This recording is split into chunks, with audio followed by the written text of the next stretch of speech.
Today we're going to learn about central message. Central message builds off of what we've learned about recounting and key details to take it just a step further. Our goal today is to learn how to determine the central message and explain how it is conveyed through key details in the story. In order to do that, we're going to learn what central message means. And we're going to learn how to use details to figure out the central message. Central message is the reason why the author wrote the story. It's what the author wants you to learn from reading it. It can also be called the lesson or moral of the story. These three terms basically mean the same thing. It can be found by looking at the key details from the story, but the key details we're going to be looking at are a little bit different from what we talked about with recounting. And lastly, it is general, not specific. What do I mean by that?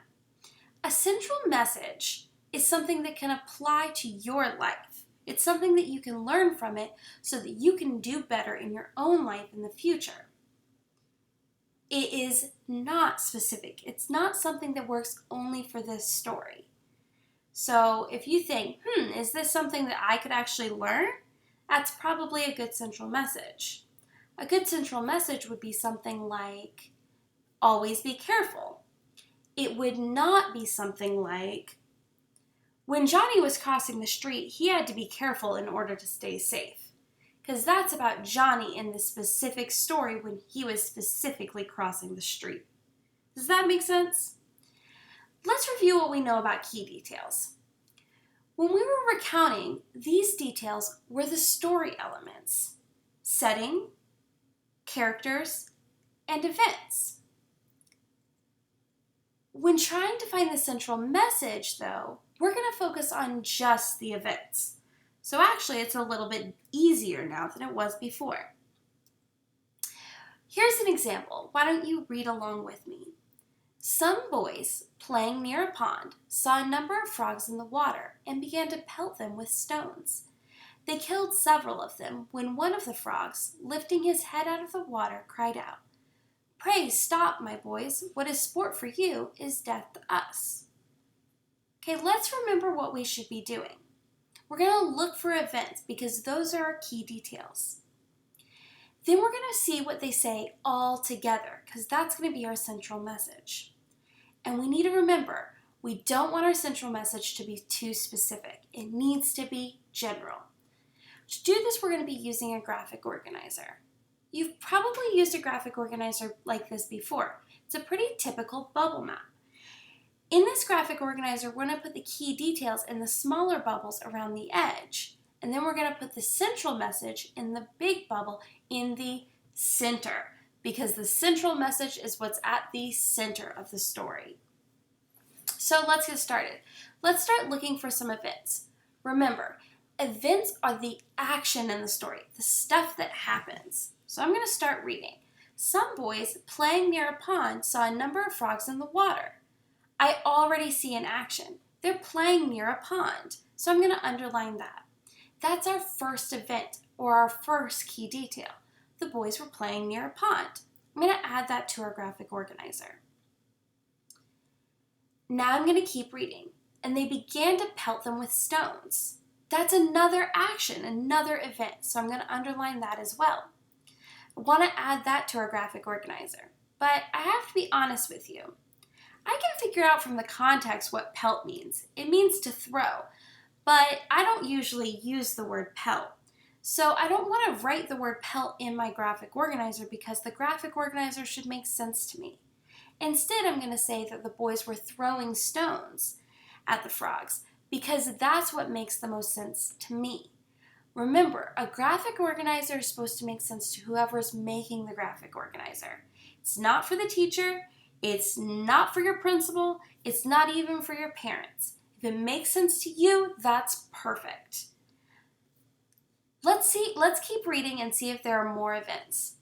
They killed several of them. Whoa, that sounds like a really important event to me. So I'm going to go ahead and underline that. They killed several of them. So I want to add that to our graphic organizer. The boys killed several frogs. Then keep reading. When one of the frogs, lifting his head out of the water, cried out, "Pray stop, my boys. What is sport to you is death to us." And that's another event. All of a sudden, the frog is crying out to the boys, telling them to stop. So I'm going to summarize all of that, not writing it word for word, and I'm going to put it in my own words for the graphic organizer. The frog asked the boys to stop. Now I want to look at all of my details together. Boys were playing near a pond. Boys threw stones at frogs. Boys killed several frogs, and the frog tells the boys to stop. Now I want to think about what all of these say together. My first inclination is this central message.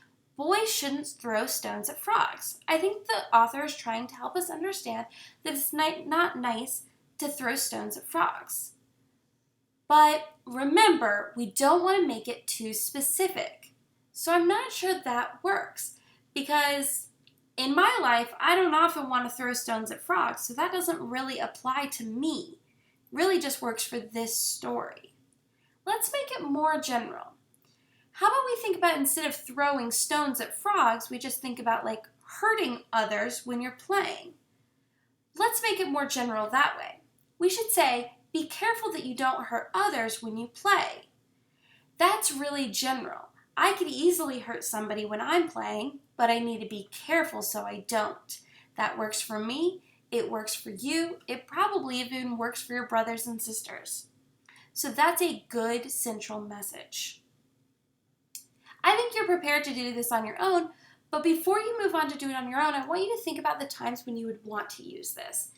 So let's look at a couple question stems for when you might want to use this strategy to find the central message. When you read a question that says, "What is the central message or moral or lesson of the story?"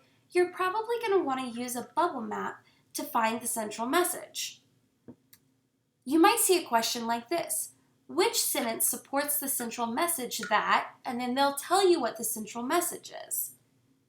You're going to look for something that would be a detail that would support it, something that would belong in one of the bubbles on the outside of your graphic organizer. You also might see a question like this. What detail supports the central message of the story? Again, they're asking you for something that's in one of the bubbles on the outside of your graphic organizer, and they're telling you what the central message is. So anytime you see these questions, you're going to want to try to find the central message, build the bubble map, and then you'll be able to answer the question. I want you to give this a try on your own, keeping in mind what key details are and how to use them to find the central message. Good luck!